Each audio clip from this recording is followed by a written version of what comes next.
आता पाहूयात विस्तृत बातमीपत्र। शिराळा वाळव्यासह जिल्ह्यातील काही गावात सध्या बिबट्याची मोठी दहशत आहे। ग्रामीण भागातील विस्तारित भागात थकबाकीमुळे दिवाबत्ती व्यवस्था ग्रामपंचायत करू शकत नाही। बिबट्याच्या दहशतीपासून थोडा दिलासा मिळावा यासाठी गावच्या दिवाबत्ती देयकाची थकबाकी शासनाने भरावी अशी मागणी आमदार जयंत पाटील यांनी मंगळवारी हिवाळी अधिवेशनात केली। शिराळा वाळवा या 2 तालुक्यात ऊसाचं मोठं क्षेत्र आहे। बिबट्याने आपला अधिवास सध्या ऊसात केला असून नवी पिढी या ऊसातच मोठी होत आहे। मानवी वस्तीजवळ सहज उपलब्ध असलेली भटके श्वान, कोंबड्या, बकरी यांची शिकार करण्यासाठी बिबट्या गावाजवळ वस्तीत आला। सध्या ऊसतोडीचा हंगाम असून ऊसात बिबट्याची पिले आढळत आहेत। काही ठिकाणी ऊसतोड बंद करावी लागत आहे। तसेच अलीकडच्या काळात गावांचा विस्तारही मोठा झाला असून गावठाणाबाहेर घरे बांधली आहेत। या घरातील कुटुंबांना बिबट्याचा वावर वारंवार दिसत आहे।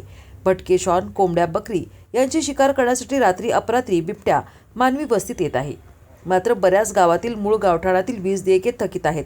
यामुळे ग्रामपंचायतींना विस्तारित भागात दिवाबत्तीची सोय करता येत नाही। विजेची थकबाकी भरणा केल्याविना वीज वितरण कंपनी सार्वजनिक दिवाबत्तीची सोय करत नाही।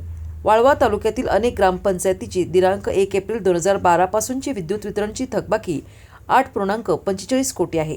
त्यामुळे गावातील वाढीव वस्तीमध्ये सार्वजनिक विजेची सोय करायची झाल्यास जुनी थकबाकी भरल्याशिवाय विद्युत वितरण मंजुरी देत नाही। यामुळे राज्य शासनाने सार्वजनिक विजेची थकबाकी भरून विस्तारित भागातील दिवाबत्ती करण्यासाठी येत असलेली अडचण दूर करावी अशी मागणी आमदार पाटील यांनी केली।